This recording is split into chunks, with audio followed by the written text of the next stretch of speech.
Paz e graça, igreja.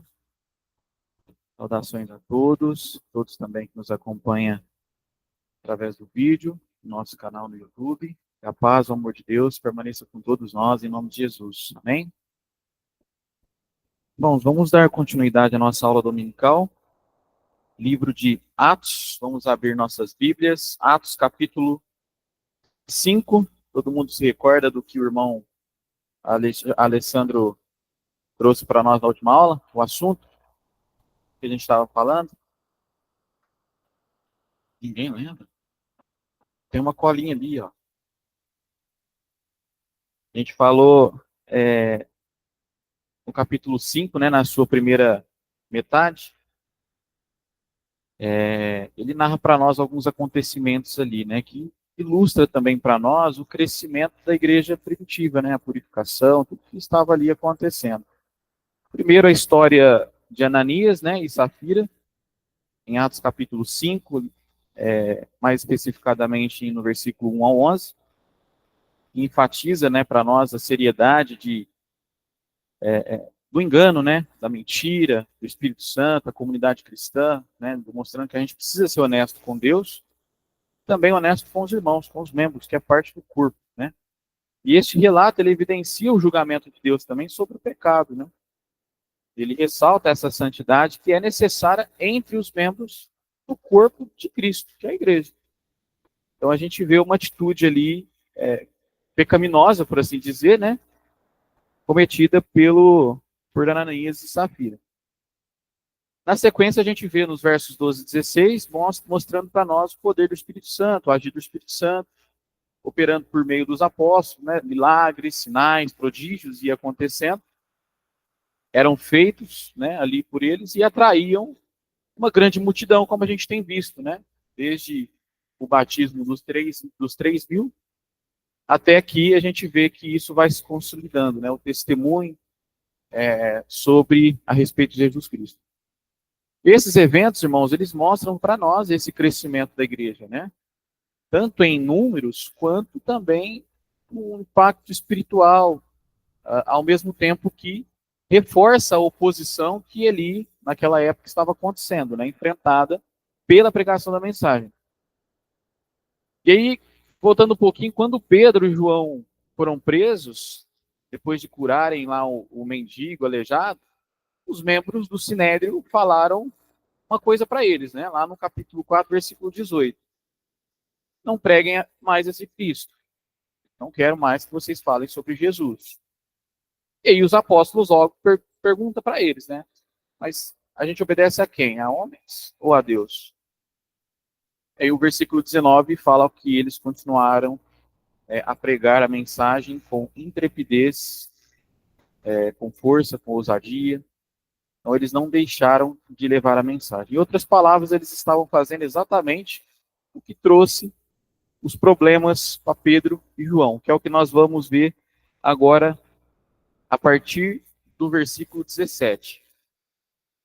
Vamos colocar aqui na lousa para nós, 17 e 18. O irmão que tiver com o microfone puder fazer a leitura para nós, pode ser na sua Bíblia ou aqui no slide. Levantando-se, porém, o sumo sacerdote e todos os que estavam com ele, isto é, a seita dos saduceus, tomaram-se de inveja, prenderam os apóstolos e recolheram à prisão pública. Então, mais uma vez, a prisão agora dos apóstolos. Não só apenas João e Pedro, mas os demais também. Na língua original aqui, recolheram à prisão pública, né? Ele fala. Significando literalmente que eles foram levados em custódia, um criminoso, recolhendo eles numa cadeia comum naquela época. Aqui nós podemos observar a reação daqueles líderes, né, religiosos da época. Os saduceus, que eram conhecidos por essa hostilidade, né, em relação aos ensinamentos dos apóstolos, principalmente quando fala sobre a ressurreição, né.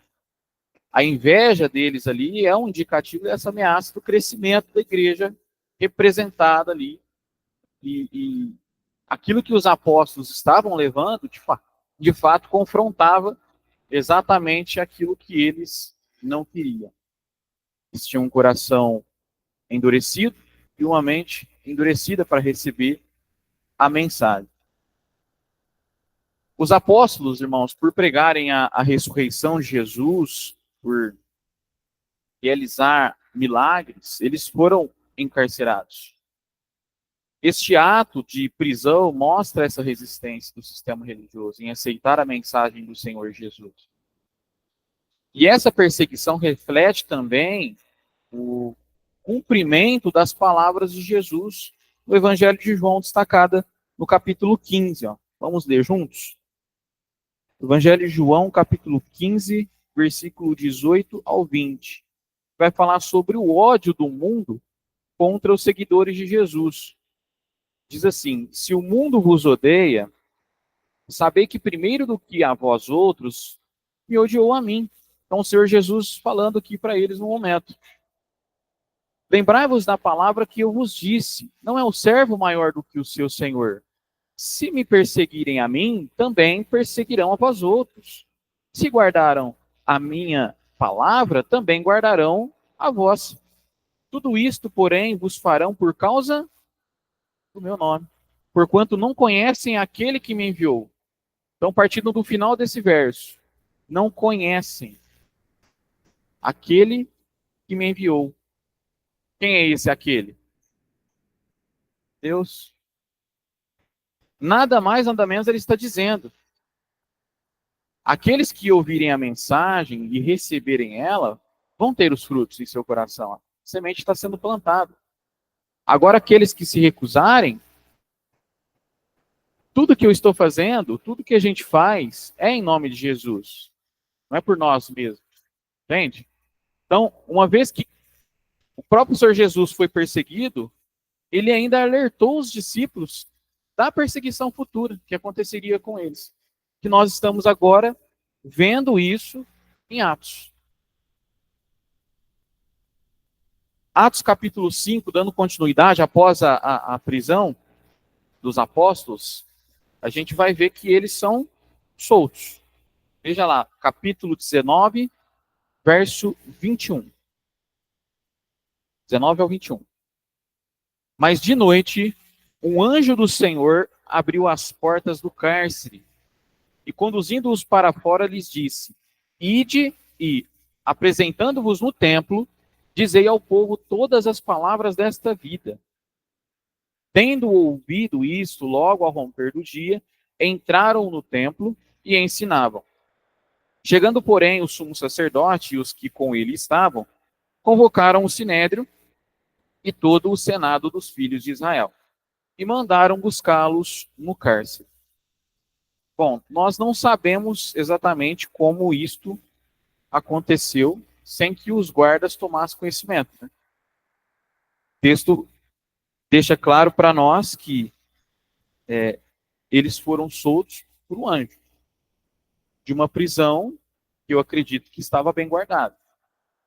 O anjo do Senhor liberta os apóstolos, não para a segurança pessoal dos apóstolos, mas para garantir que a mensagem de salvação continuasse sendo pregada por eles.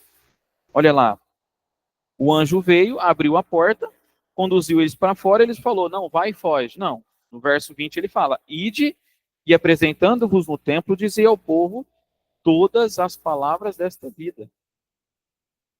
Demonstrando que a missão de Deus não pode ser parada por ações humanas. Esse versículo nos lembra da proteção, da direção do Senhor nas nossas vidas, quando nós somos obedientes a Ele. Ele vai nos guardar. Principalmente quando nós vamos levar a mensagem dele. E o que que significa, irmãos? Que palavras desta vida, quando o texto fala isso? O que significa isso? Que palavras são essas? E que vida é esta? Aonde encontramos essa vida? Jesus, não é? O Evangelho de João, que vai nos relatar muito bem sobre isso, versículo 68 do capítulo 6, olha lá. Respondeu-lhes Simão Pedro: Senhor, para quem iremos? Tu tens as palavras da vida eterna. Então, num momento ali com os discípulos, e o Senhor Jesus vem a perguntar, né, quem eles dizem que eu sou, né? Todo mundo lembra dessa passagem? Alguns dizem que é Elias, outros profetas, aí vem Pedro, a ousadia toda, e ele diz, Senhor, para onde nós vamos? Só o Senhor tem as palavras de vida eterna. E aí João capítulo 1, verso 4 vai dizer, a vida estava nele, e a vida era a luz dos homens. Então, tudo que possamos encontrar, nós encontramos em Cristo Jesus. Ele é o nosso caminho. Ele exala vida. Note que o anjo, ele não instrui, como eu disse, a fugir, mas a continuar proclamando a mensagem do evangelho. E lá no templo. Ele é bem específico, né? O centro da adoração judaica. Imagina isso. Isso mostra a prioridade da palavra ser anunciada, independente do local. Com ousadia, mesmo diante de tal oposição. Entende? Mesmo em face à perseguição. Os apóstolos, eles obedecem imediatamente à instrução do anjo. E essa prontidão toda, né, para agir, para levar a mensagem, é um exemplo de fé, de compromisso com a missão que eles receberam do próprio Senhor Jesus. A fidelidade dos apóstolos ao chamado de Deus é um exemplo de obediência, é um exemplo de fé para nós, independente da circunstância. Uma ordem foi dada a eles e eles foram logo fazer. Seguindo para os versículos seguintes, Atos capítulo 5, agora a partir do versículo 22 ao 25, se você quiser acompanhar na sua Bíblia, ou aqui comigo. Quer um candidato para a leitura?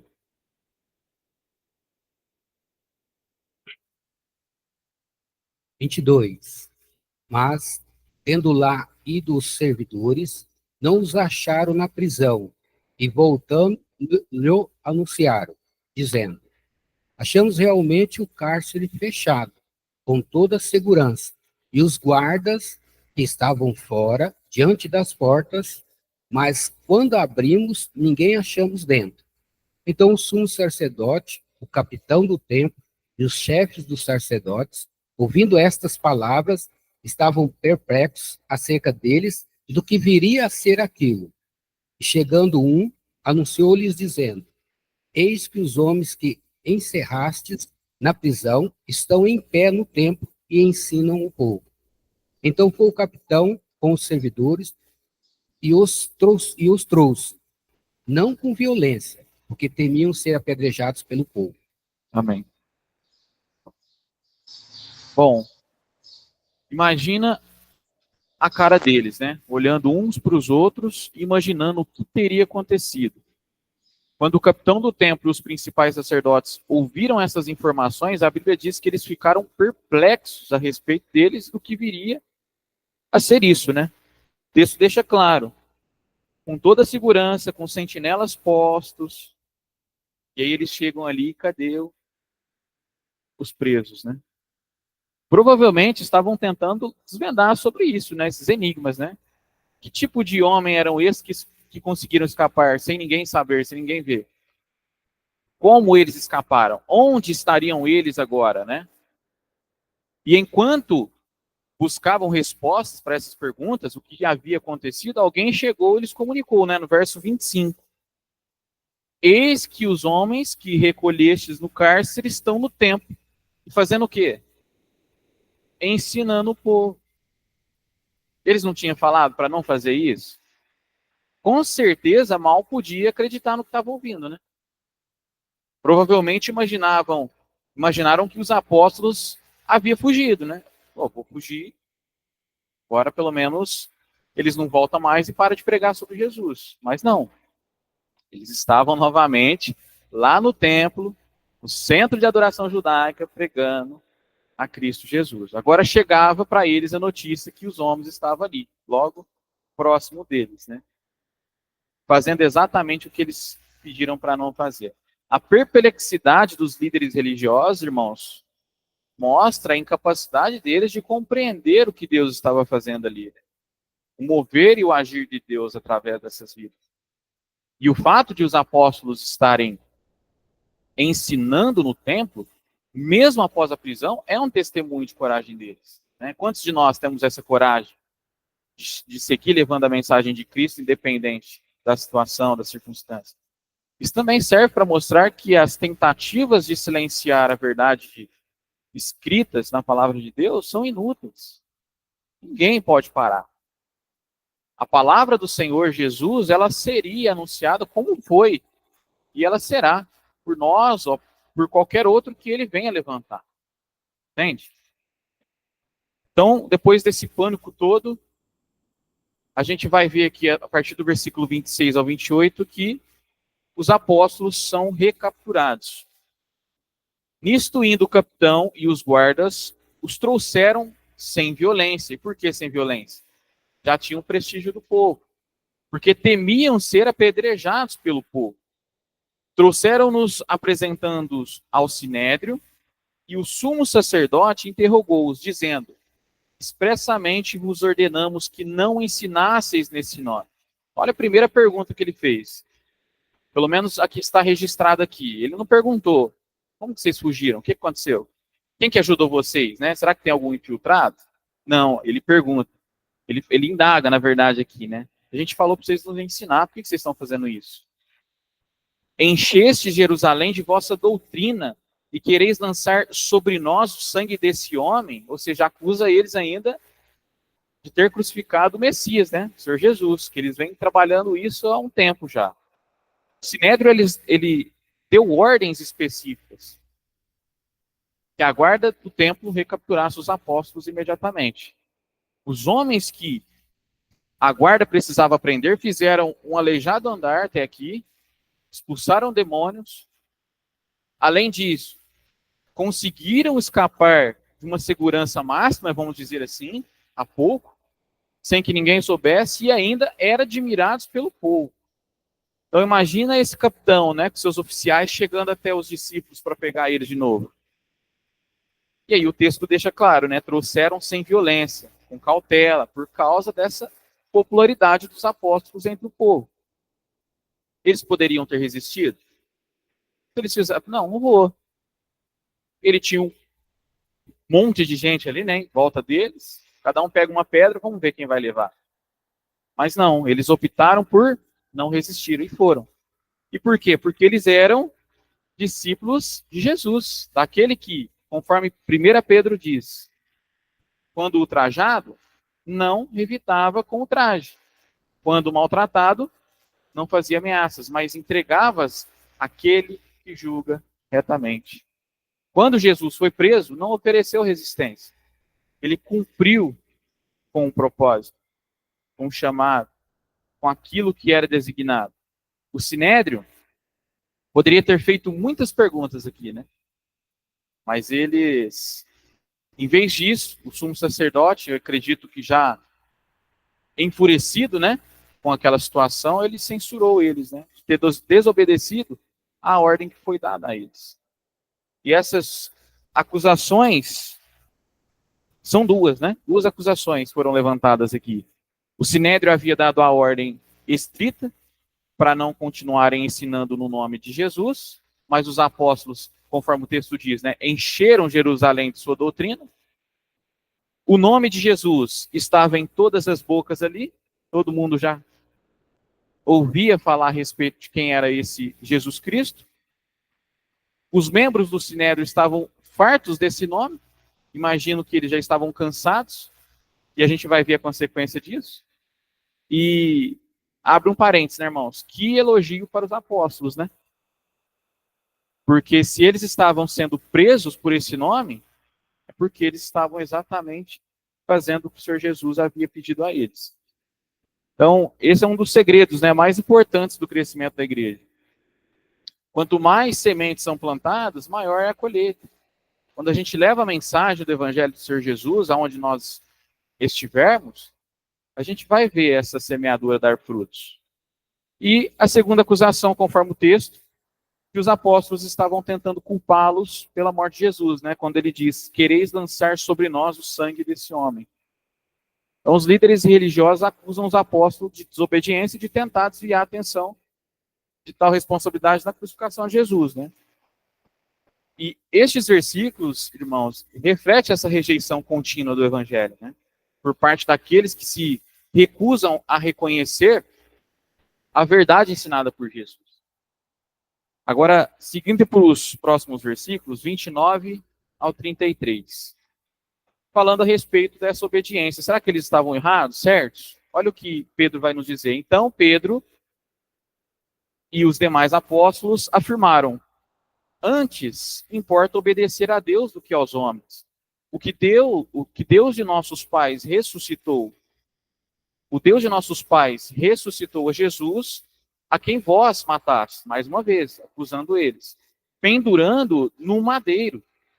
Deus, porém, com a sua destra, o exaltou a príncipe e salvador, a fim de conceder a Israel o arrependimento e a remissão de pecados. Então imagina eles ouvindo isso de Pedro mais uma vez que eles obedeciam à lei de Moisés, fazia ali todo o ritual de purificação, e aí eles falam: não, você não precisa fazer isso mais. Esse Cristo que vocês pendurou no madeiro é o Messias que vocês estavam esperando, e ele morreu e ressuscitou para que você encontrasse nele salvação, remissão de pecado, arrependimento. Vocês acham que os judeus pensavam que precisavam de arrependimento? E aí no versículo 32 ele diz: ora, nós somos testemunhas desses fatos, e bem assim o Espírito Santo já havia ali até aquele momento sido derramado, que Deus ortogou aos que lhe obedecem, crer, ser batizado, obediência, e recebereis o dom do Espírito Santo. Eles, porém, ouvindo, se enfureceram e queriam matá-los. Não era por menos, né? Olha tudo que eles haviam dito aqui. Então, irmãos, Pedro e os outros assumiram a culpa deles, né, das acusações, eram culpados de testemunhar Jesus e eram culpados de acusar o Sinédrio pela morte de Jesus. Fato. Agora, mais uma vez, Pedro e os demais apóstolos falam diretamente, né? Antes importa obedecer a Deus do que a homens. Então, esta é uma declaração importante de fé, de compromisso na vida do cristão. Pedro ele reafirma que a obediência a Deus deve prevalecer sobre qualquer ordem humana. Um princípio fundamental para todos nós, enquanto cristãos. E de fato não hesitaram em dizer, né? No verso 30, a quem vós matastes pendurando no madeiro. Então pregaram ali para eles um mini sermão, vamos chamar assim. Destacando esses pontos chaves da morte, da ressurreição, da glorificação do Senhor Jesus. E terminaram com o fato de o Espírito Santo, que obviamente os capacitou a realizar as obras maravilhosas, era testemunha da verdade de tudo o que disseram. E este é um resumo claro do Evangelho, né? Assim como importa a obra do Espírito Santo na vida da igreja, deixar que ele atue através da vida da igreja. E um motivo ainda maior que enfureceu eles, né, teria sido a referência de chamar o Senhor Jesus de Salvador. Então, aplicar essa palavra a Jesus como o único capaz de salvar suas almas, para eles foi um dos maiores insultos. Concorda? Imagina aquele povo com aquela doutrina que eles tinham, com toda a religiosidade que eles tinham. E o versículo 33 diz que os membros do Sinédrio queriam matá-los. Então, se o Sinédrio não tivesse sido interrompido, e a gente vai ver que no próximo versículo Gamaliel chega e interrompe isso, eu acredito que eles poderiam até ser pedrejados ali, diante dessas palavras. Como eles fariam mais tarde com Estevão, que a gente vai ver no capítulo 6. A reação dos líderes religiosos revela para nós a dureza de seus corações, né? A resistência ao Espírito Santo. Bom, verso 34 ao 39, capítulo 5. Vamos continuar aqui a partir do versículo 34. Quem está com o microfone? João, você pode ler?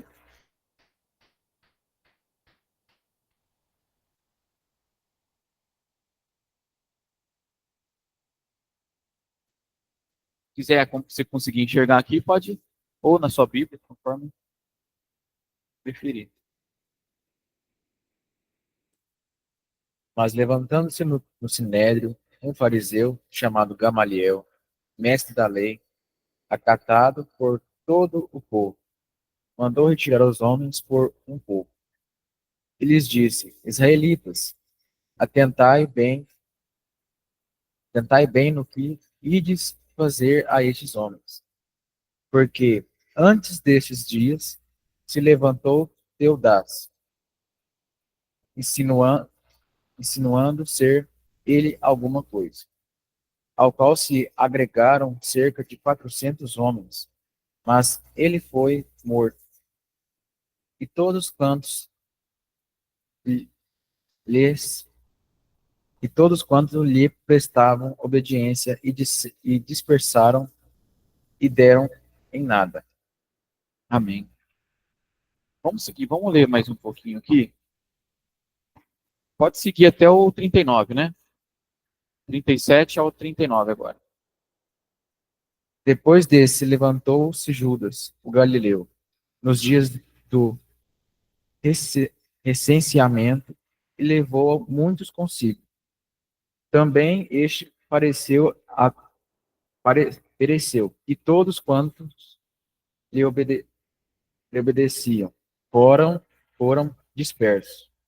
Agora vos digo, dai de mão a estes homens, deixai-os, porque se este conselho, eu, porque se este conselho ou esta obra vem de homens, perecerá. Mas se é de Deus, não podereis destruí-los, para que não sejais, porventura, achados, lutando contra Deus, e concordarão com ele. Amém. Obrigado, irmão. Bom, embora os saduceus dominassem o sinédrio, havia ali alguns fariseus, né? Que eram proeminentes, tinham respeito e eram ouvidos. Entre eles estava aqui o fariseu Gamaliel, conforme o texto nos diz. O fato de ele obter a atenção da assembleia ali e pedir que os apóstolos saíssem, mostra ali claramente o respeito que ele tinha por ele. Então, ele tinha uma certa moral, vamos dizer assim. Retirar os apóstolos foi o primeiro passo de Gamaliel para amenizar ali a situação. O segundo passo era convencer o sinédrio, que era o que ele estava fazendo aqui. E com isso, ele aconselha prudência, né, ao sinédrio, naquele julgamento. Lembrando casos passados em que movimentos humanos falharam. Então, o conselho de Gamaliel ao sinédrio não foi deixem os apóstolos em paz e eles irem pregar. Não. Ele ponderou que se o cristianismo fosse de homens, o sinédrio não precisaria opor-se, pois se extinguiria naturalmente. Gamaliel, ele citou 2 casos aqui conhecidos do sinédrio para apoiar esse parecer, né? Por outro lado, disse ele, se o cristianismo fosse de Deus, não seria bom para eles se oporem. Então, ele teria êxito, apesar da oposição deles, e se acharia lutando contra Deus. Por fim, eles disseram no verso 39, né? Concordaram com ele. Então, ele coloca os 2 casos, ó, essas 2 situações aqui que aconteceram, não deu em nada. Era de homens. Então, se isso daí também for assim, de homens, deixa, vai acabar. Não precisa fazer nada com eles. Agora, se for de Deus, veja bem, você vai estar tentando contra Deus. E aí, por fim, concordaram com ele. Então, ele sugere que, se esta obra for de Deus, ninguém poderá destruí-la, né? Então, essa fala destaca sobre a soberania de Deus sobre toda a igreja, sobre toda a obra da igreja, né? Quando é para ele, para a honra e glória dele, as coisas vão fluir. Querendo o homem ou não. Agora, para irmos para os últimos versos, Atos capítulo 5, versículo 40 ao 42. A gente vai ver que eles vão ser liberados, mas açoitados, né? Chamando os apóstolos, açoitaram-nos e ordenando-lhes que não falassem em o nome de Jesus, os soltaram. E eles se retiraram do sinédrio Olha aqui, regozijando-se por terem sido considerados dignos de sofrer afrontas por esse nome. E todos os dias no templo, de casa em casa, não cessavam de ensinar e de pregar Jesus o Cristo. Então nós lemos, chamando os apóstolos, açoitaram. Rapidamente. O açoitamento não era um castigo insignificante naquela época. Acho que os irmãos podem concordar comigo. Alguns ficavam aleijados após o açoitamento, outros até morriam, né? Sob a chicotada. E todos carregavam ali cicatrizes, marcas físicas, imagina isso, emocionais, para o resto da vida. Chicote, conforme historicamente a gente sabe, feito de tira de couro, né? Colocava na ponta ali pedaço de metal, de osso. Imagina aquilo numa pele exposta. Tudo que o Senhor Jesus passou fisicamente, tudo que agora os discípulos dele estavam passando. Será que hoje nós somos chicotados por levar a mensagem, irmãos? A lei, ela permitia até 40 chicotadas, imagina isso. E os juízes ali determinavam isso. E quando a brutal tarefa ali foi completada, o Sinédrio, mais uma vez, vem dizer, ordenando-lhes que não falassem em o nome de Jesus, renovando ali a ordem dada anteriormente. Não pregue mais esse Cristo aí, esse Jesus. E aí, o versículo 40 vai dizer isso, que eles foram soltos, liberados, né? Quando os 12 saíram das câmaras do templo, imagina só, açoitados, sangrando, provavelmente sofrendo ali. Muitos, acredito eu, devem ter pensado, não, agora realmente acabou. A gente prendeu 2 deles, orientamos. A gente prendeu, eles foram soltos. Recapturamos de novo. A gente falou novamente, não faça isso, mas agora a gente deu uma liçãozinha para poder aprender. Então eu imagino que eles pensaram, agora acabamos com isso. Se os apóstolos fossem como alguns de nós, irmãos, o próximo versículo seria, né? Saíram ali da presença do Sinédrio, se queixando por servir a esse Jesus que era muito difícil. Não é mesmo? Mas não, né? Versículo 41 deixa claro. E eles saíram do Sinédrio, de que forma? Regozijantes, alegres, por terem sido considerados dignos de sofrer afrontas por esse nome. A afirmação de que foram soltos, regozijando, se não fosse escrito aqui, seria até inacreditável, né? Porque imagina, quem se alegra por levar uma surra? Então, registrada para nós, essa foi o primeiro momento em que eles passaram por essa situação.